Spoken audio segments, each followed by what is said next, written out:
नमस्कार दोस्तों, मैं अखिलेश कुमार स्वागत करता हूं आपको अपने यूट्यूब चैनल मैथमेटिक्स में। दोस्तों, कल हमने पढ़ा था मेंसुरेशन चैप्टर में 2D और 3D को समझा था। आज हम वहीं से शुरू कर देंगे जहां से पिछले वीडियो को ख़त्म किया था। शायद आपने देखा भी होगा, देखे हैं तो अच्छी बात है, नहीं देखे हैं तो चलिए पिछले वीडियो को मैं रिकमेंड करूंगा कि आप देख लीजिएगा, उसके बाद यहाँ देखते हैं तो मज़ा आएगा। क्योंकि मैंने पिछले वीडियो में आपको 3D और 2D डायमेंशन वाले शेप को पहचानने को बताया था कि कौन से 2D डायमेंशन वाले होते हैं और कौन से 3D डायमेंशन वाले शेप होते हैं। तो आशा करता हूँ कि आपने पिछले वीडियो को देख लिया होगा। चलिए इस सेशन को शुरू करते हैं आज हम जहाँ से पिछले वीडियो को छोड़े थे। तो पिछले वीडियो में मैंने अंततः आपको ये बताया था कि घन के संबंध में हमने जितने भी बात की थी उसके फार्मूले क्या होते हैं, उसके आयतन के फार्मूले क्या होते हैं, है ना, उस पर डिपेंडेंट हम क्वेश्चन कैसे सॉल्व कर पाते हैं, इस चीज़ को हम देख लेते हैं। आगे भी इसी तरह से हम पढ़ते जाएंगे, जितने भी 3D वाले शेप है उन सब का हम पढ़ेंगे, लेकिन धीरे धीरे। जैसे कि पिछले वीडियो में हमने घन के बारे में पढ़ा था, अब की बार इस वीडियो में हम पढ़ेंगे घन से कुछ उसका इम्प्लीमेंट करेंगे, क्वेश्चन को लेकर, उदाहरण को लेकर, किस प्रकार से इसका अप्लाई किया जाता है फार्मूले के माध्यम से और उसका क्षेत्रफल निकाला जाता है तो निकाला जाता है। ठीक है, तो इस चीज़ में हम 2 या 3 क्वेश्चन कराएंगे जिससे आपका थोड़ा सा इम्प्लीमेंट हो जाए कि फार्मूले को हम कैसे इस्तेमाल करें।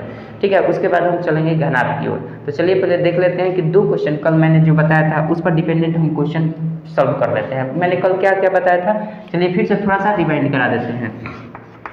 मैंने कल आपको घन के संबंध में बताया था। ये घन क्या होता है, घन की प्रत्येक भुजा जो होती है ना, घन की प्रत्येक भुजा जो होती है वो बराबर होती है। ठीक है, यानी हम यूँ कह सकते हैं कि घन का निर्माण जब भी होता है वो 6 वर्गाकार सतहों के मिलने से होता है। ठीक है, 6 वर्गाकार सतहों से।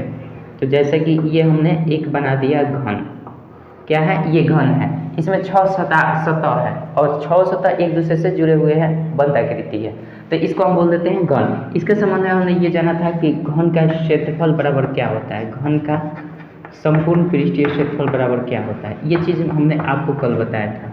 संपूर्ण पृष्ठीय क्षेत्रफल का फार्मूला होता है और इसका इम्प्लीमेंटेशन हम करेंगे। ठीक है, तो चलिए इसका पृष्ठीय क्षेत्रफल होता है 6a², मतलब इसका 6a² कहने का मतलब 6 गुना भुजा स्क्वायर, यानी एक किसी भी एक सरफेस का एरिया निकाल दीजिए, इसमें 6 से गुना कर दीजिए, आपका संपूर्ण पृष्ठीय क्षेत्रफल घन का निकल कर आ जाता है।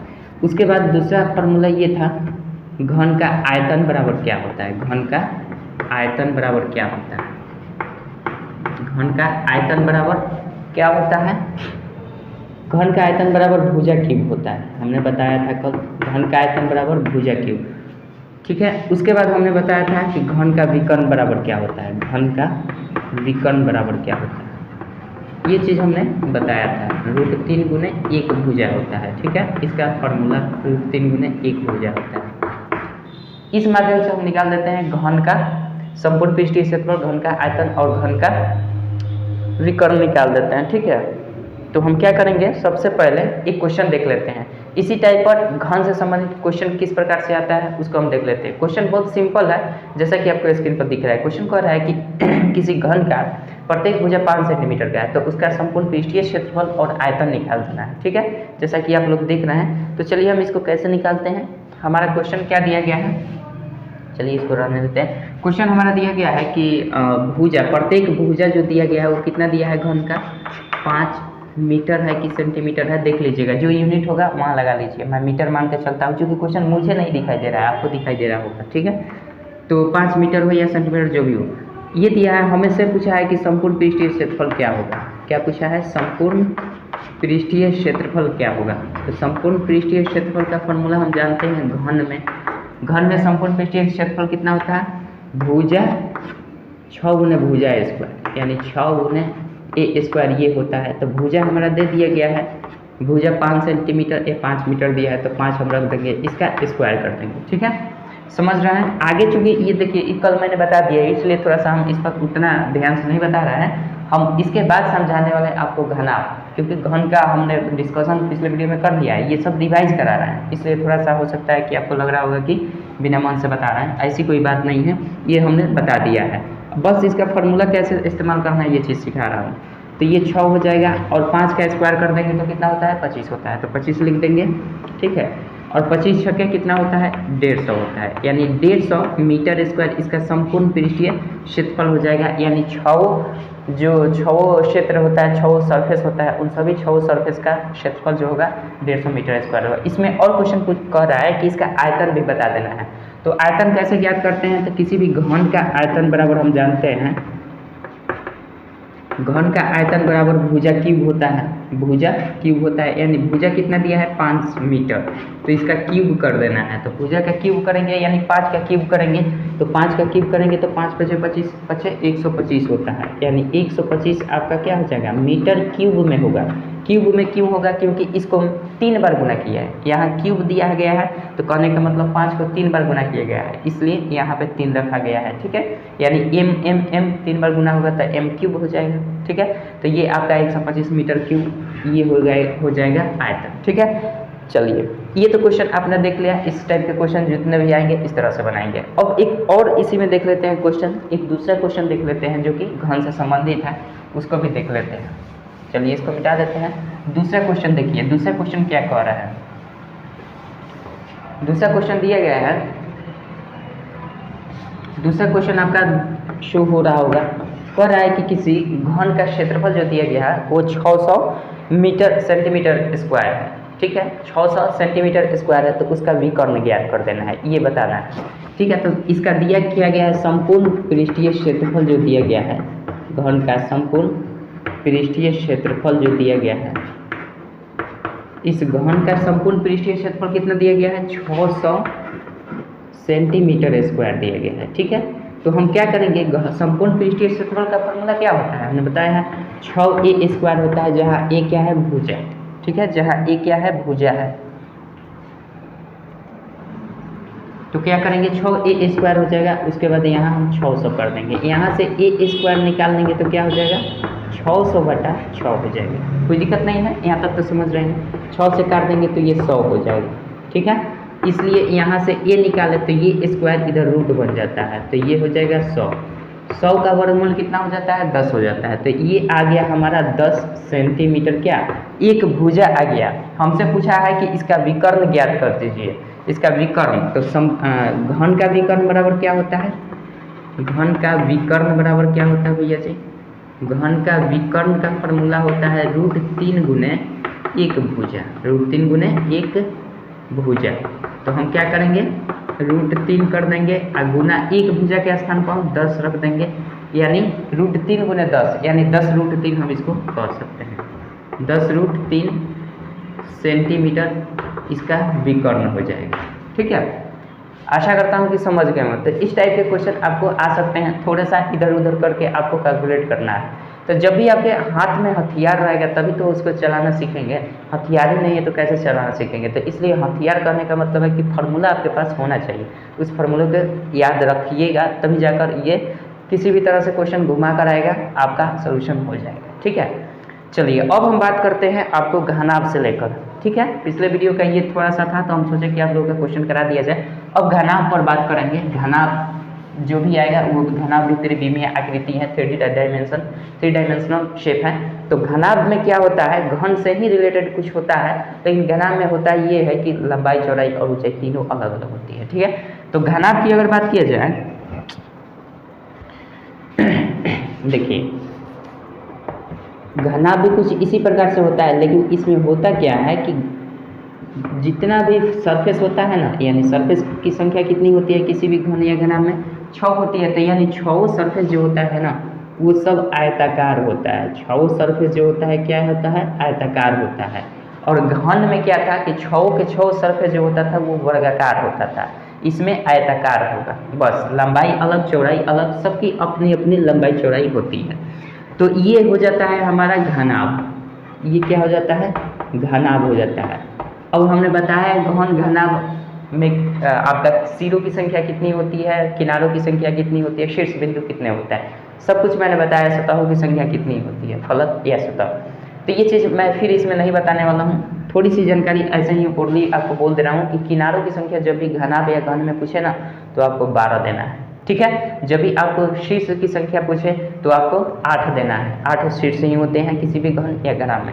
उसके बाद आपसे पूछे कि सरफेस कितने होते हैं, सतह कितने होते हैं, फलक कितने होते हैं, तो आपको उत्तर देना है 6 फलक होते हैं। ठीक है, ये चीज़ आप याद रखिए। अब घनाभ के संबंध में याद रखने वाले सूत्र क्या है कि घनाभ का क्षेत्रफल, घनाभ का संपूर्ण पृष्ठीय क्षेत्रफल, घनाभ का संपूर्ण पृष्ठीय क्षेत्रफल अगर निकाला जाए, पृष्ठीय क्षेत्रफल, तो ये क्या हो जाता है, ये देखिए अगर नीचे कोई आयताकार सतह है ना, तो ठीक उसके ऊपर वाला की लंबाई और चौड़ाई भी वही रहेगी जो कि नीचे वाले सतह की है।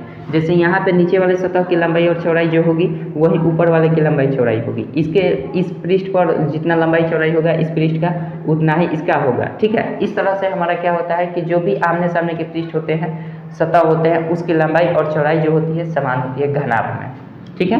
घन में तो प्रत्येक सतह जो होते हैं, प्रत्येक सरफेस जो होते हैं वो बराबर होते हैं। तो हमें क्या करना है, घनाभ का संपूर्ण पृष्ठीय क्षेत्रफल जब भी पूछे तो आपको करना है 2 इंटू लंबाई गुना चौड़ाई प्लस चौड़ाई गुना ऊंचाई, अब प्लस कर देना है इसमें ऊंचाई और गुना लंबाई, ये काम कर देना है। तो ये ऐसा क्यों यहाँ पे 2 क्यों लिखा गया है, क्योंकि देखिए ये एक जोड़ी कीजिएगा तो एक सरफेस का क्षेत्रफल निकलेगा, ठीक है। इन दोनों से एक सरफेस का क्षेत्रफल निकलेगा, फिर इन दोनों से एक सरफेस का क्षेत्रफल निकलेगा। इस प्रकार से 3 सरफेस का हमने क्षेत्रफल निकाल दिया और इसमें 2 से गुना कर देंगे तो 3 गुना 6 सरफेस का हमारा क्षेत्रफल हो जाएगा, ठीक है। इसलिए यहाँ पे 2 का प्रयोग किया गया। और नहीं तो आप ऐसा करते तो प्रत्येक में 2 करते तो फिर वही बात होती, बाहर कमन करना होता, ठीक है। तो ऐसा न करके हम क्या करते हैं कि डायरेक्ट 2 इंटू लंबाई गुना चौड़ाई प्लस चौड़ाई गुना ऊंचाई प्लस ऊंचाई गुना लंबाई कर देते हैं, ठीक है। तो ये चीज़ समझ रहे हैं। तो जब भी आपसे घनाभ का संपूर्ण पृष्ठीय क्षेत्रफल पूछे तो आपको 2 इंटू लंबाई, इसको अगर शॉर्ट फॉर्म में लिखना चाहे तो 2 into L B plus B H plus L B plus B H plus H L आपको कर देना है, ठीक है। जब भी आपको शॉर्ट फॉर्म में पूछें तो आप L B plus B H plus H L कर दीजिएगा, इसका मतलब वही हुआ। ये हिंदी में है थोड़ा सा स्पेस लेगा, लेकिन ये शॉर्ट फॉर्म में आप कर सकते हैं, ठीक है। चलिए, अगर घनाभ का आयतन पूछा जाए आपसे, घनाभ का आयतन क्या होता है, तो घनाभ का आयतन आप क्या बोलेंगे, सिंपल सी जितनी भी बीमाएँ दी गई है सबको हम गुना कर देंगे, लंबाई गुना चौड़ाई गुना ऊंचाई, ठीक है। जितनी भी सरफेस दी गई है, सरफेस की जितनी भी बीमाएँ दी गई है सबको हम एक में गुना कर देते हैं, वही हो जाता है घनाभ का आयतन, ठीक है। अगर आपसे पूछ दिया जाए घनाभ का विकर्ण बराबर क्या होगा, बताइए। घनाभ का विकर्ण बराबर आपसे पूछ दिया जाए तो क्या बताइएगा। घनाभ का विकर्ण बराबर आपसे पूछा जाए तो सिंपल क्या कर देना है, रूट में कर देना है लंबाई का स्क्वायर प्लस चौड़ाई का स्क्वायर, ठीक है, प्लस ऊंचाई का स्क्वायर। इन तीनों का स्क्वायर करके जोड़ करके उसको वर्गमूल निकाल देते हैं तो हमारा निकल जाता है घनाभ का विकर्ण। कोई दिक्कत नहीं है। अब चलिए, अब इसमें अगर आपसे पूछ दिया जाए कि चारों दीवारों का क्षेत्रफल बराबर क्या होता है किसी भी घनाभ में, या किसी कोई मान लीजिए कमरा है तो वो घनाभाकार ही होगा क्योंकि लंबाई चौड़ाई ऊंचाई उस कमरे में होगी। तो अगर आपसे लंबाई चौड़ाई ऊंचाई दिया है और आपसे पूछ दिया जाए कि चारों दीवार, जैसे मान लीजिए कोई कमरा है तो कमरा में 4 दीवारी होंगे तभी तो बंद कमरा होगा। तो बंद कमरे में चारों दीवारी का अगर क्षेत्रफल आपसे पूछा जाए, चारों दीवारी कहने का मतलब क्या, एक छत को छोड़ दीजिए, एक नीचे के सरफेस को पक्का जो होता है उसको छोड़ दीजिए, धरातल को, और बाकी 4 दीवारी जो खड़े खड़े दिखते हैं उसका क्षेत्रफल अगर आपसे पूछ दिया जाए तो कैसे निकालेंगे, उस कमरे का चारों दीवारों का क्षेत्रफल कैसे निकालेंगे। तो सिंपल हम लिखते हैं चारों दीवारों का क्षेत्रफल, चारों दीवारों का क्षेत्रफल बराबर, याद रखिएगा, 2 इंटू ऊंचाई इंटू लंबाई प्लस चौड़ाई होता है, लंबाई प्लस चौड़ाई। इसी को आप अगर शॉर्ट फॉर्म में लिखना चाहते हैं तो 2h into L plus B लिख सकते हैं। इसी को अलग तरीके से लिखना चाहते हैं तो 2 into L plus B into H लिख सकते हैं। ये आगे पीछे किसी भी फॉर्म में हो सकता है, बस रिजल्टेंट इसका सेम होना चाहिए, रिजल्ट उसका जो आना चाहिए वो सेम आना चाहिए, ठीक है। चलिए, तो ये चीज़, इतनी सारी फॉर्मूले आपको ध्यान में रखने होंगे ताकि आपको समझ में आए। अब देखते हैं कि इसके ऊपर इसका हम इम्प्लीमेंटेशन करके देखते हैं। क्या गड़बड़ हो गया भैया जी, इम्प्लीमेंटेशन गलती बोल रहे हैं, है ना। चलिए इसको क्या बोलते हैं, मतलब इसका एग्जाम्पल लेकर देखते हैं। थोड़ा सा मिस्टेक हो जा रहा है हमसे। तो क्वेश्चन हमने लिख लिया है, ठीक है, आपको क्वेश्चन शो हो जाएगा स्क्रीन पर। तो हम थोड़ा सा क्वेश्चन को देख लेते हैं, क्वेश्चन क्या है ना। क्वेश्चन आपका कह रहा है कि एक घनाभ की लंबाई 15 मीटर, चौड़ाई 10 मीटर और ऊंचाई 4 मीटर है। इसका संपूर्ण पृष्ठीय क्षेत्रफल ज्ञात कर देना है। ठीक है, एक घनाभ की लंबाई जो है 15 मीटर है, चौड़ाई 10 मीटर है और ऊंचाई 4 मीटर है। तो इसका संपूर्ण पृष्ठीय क्षेत्रफल निकाल देना है। तो चलिए हम इसको संपूर्ण पृष्ठीय क्षेत्रफल कैसे निकालते हैं, इसको मिटा देते हैं। ठीक है,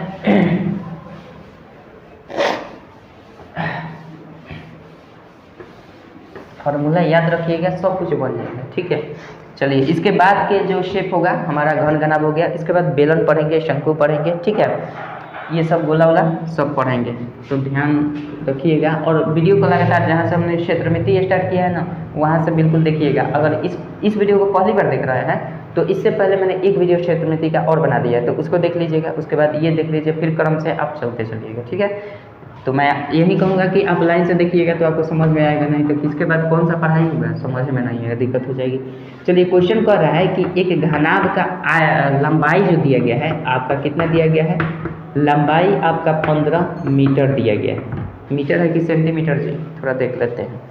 मीटर में दिया गया है। ठीक है, लंबाई 15 मीटर और चौड़ाई आपका दिया गया है 10 मीटर और ऊंचाई दिया गया है कितना, 4 मीटर।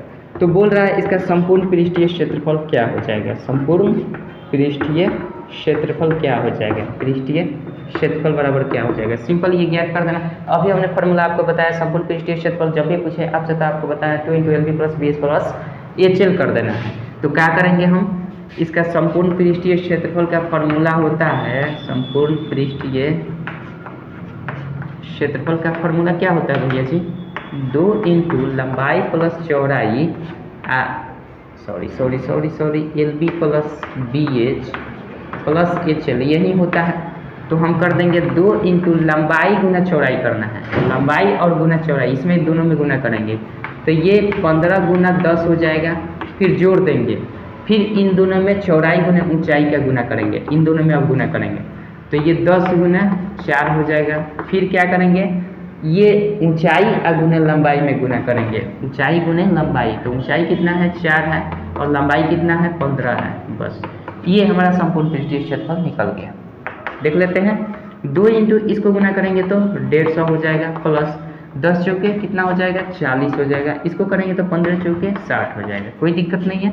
यहाँ से कर लीजिए 2 × 140 और 50 90, 6 4 10 कर लेते हैं यहाँ पे, तो ये 100 हो जाएगा, 200 250 यानी 250 हो रहा है। 250 में 2 से गुना करेंगे तो ये 500 मीटर स्क्वायर क्षेत्रफल है, तो मीटर स्क्वायर में होगा।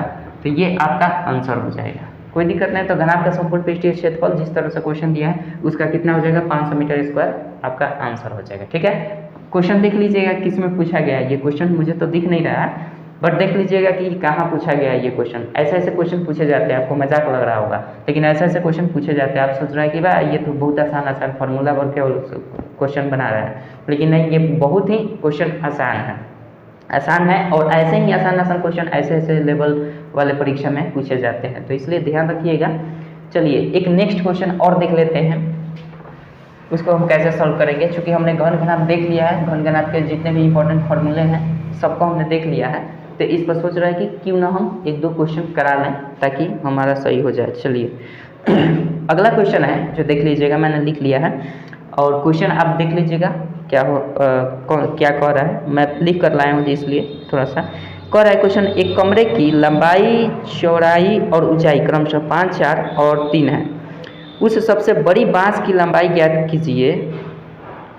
कीजिए जो इस कमरे में पूर्णतया रखा जा सके। ये क्वेश्चन कह रहा है। तो हमारा लंबाई चौड़ाई कितने, 5 4 3 दिया गया है। एक घनाभाकार जो कमरा है जिसकी लंबाई कितने दिया गया है भैया, 5 मीटर, चौड़ाई क्या दिया गया है, 4 मीटर, लंबाई चौड़ाई और ऊंचाई कितना दिया गया है, 3 मीटर है। ठीक है, कमरे की लंबाई चौड़ाई ऊंचाई दिया गया। कह रहा है कि इसके अंदर एक ऐसी लंबी से लंबी बांस रखी जा सके, उसकी लंबाई बता देना है।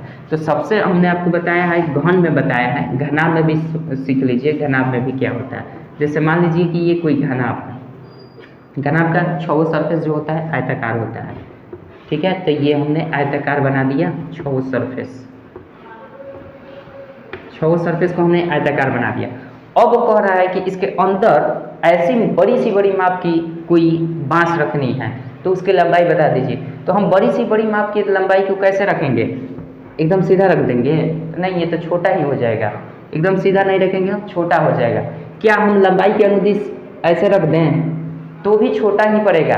लेकिन एक स्थिति ऐसी आती है जो अगर इस कोने से किसी भी रूम का दो कोना ले लीजिए, एक नीचे और एक ऊपर, ठीक है, या फिर नीचे भी ले सकते हैं, कोई दिक्कत नहीं, नीचे नीचे इस कॉर्नर से अगर इस कॉर्नर पर हम रखें, इस कॉर्नर से इस कॉर्नर पर रखें, तो इसकी लंबाई क्या हो जाएगी, बड़ी हो जाएगी।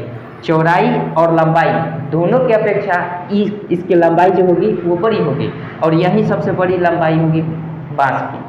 और ये कहलाता क्या है, यही कहलाता है विकर्ण। तो हमें कहीं ना कहीं इंडिकेट कर रहा है कि आप विकर्ण निकालिए, तभी विकर्ण निकालिएगा, तभी आपकी लंबाई सबसे अधिकतम लंबाई की उसमें बांस रखिए, छड़ रखिए, जो कुछ भी रखना है रख सकते हैं, ठीक है। तो कहीं ना कहीं इंडिकेशन हमारा कर रहा है कि आप इसका विकर्ण निकालना है। तो विकर्ण का फॉर्मूला क्या होता है जनाब, के विकर्ण का फॉर्मूला क्या होता है, विकर्ण बराबर रूट अंडर लंबाई का स्क्वायर कर देते हैं, जो लंबा दिया गया है उसका स्क्वायर कर देते हैं, जो चौड़ा दिया गया है उसको भी स्क्वायर कर देते हैं, और फिर जो जितना ऊंचाई दी गई है उसको भी हम स्क्वायर कर देते हैं। सबको जोड़कर स्क्वायर करके जोड़कर उसका वर्गमूल निकाल देते हैं, तो हमारा निकल जाता है क्या, यहाँ से निकल जाएगा आपका विकर्ण। और वही विकर्ण जो होगी वो बांस की कहे या फिर छड़ की कहे, वही उसकी एग्जैक्ट लंबाई हो जाएगी, ठीक है।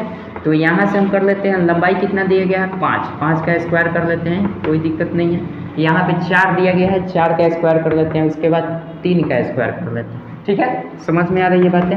अब देखिए क्या करना है, 5 का स्क्वायर करेंगे तो कितना हो जाएगा, 25 हो जाएगा, ठीक है, प्लस 4 का स्क्वायर करेंगे तो 16 हो जाएगा, 3 का स्क्वायर करेंगे 9 हो जाएगा, ये कितना हो जाएगा 25 और 16 9 25, 25 25 50 हो जाएगा, ये तो कंफर्म है। अब हम क्या करेंगे, इसको किस रूप में तोड़ सकते हैं, 50 को हम लिख सकते हैं 25 और गुना 5 लिख सकते हैं, सॉरी 25 गुना 50 ना होता है, यहाँ पे 2 कर देंगे, ठीक है। 25 का वर्गमूल निकल जाता है, तो 25 का वर्गमूल कितना होता है 5, लेकिन 2 का वर्गमूल नहीं निकल पाता है, तो हम क्या करते हैं, इसको रूट में ही रहने देते हैं।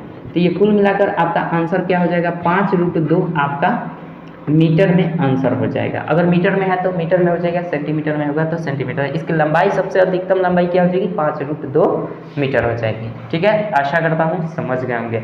चलिए, तो इस टाइप के क्वेश्चन को तो आपने देख ही लिया।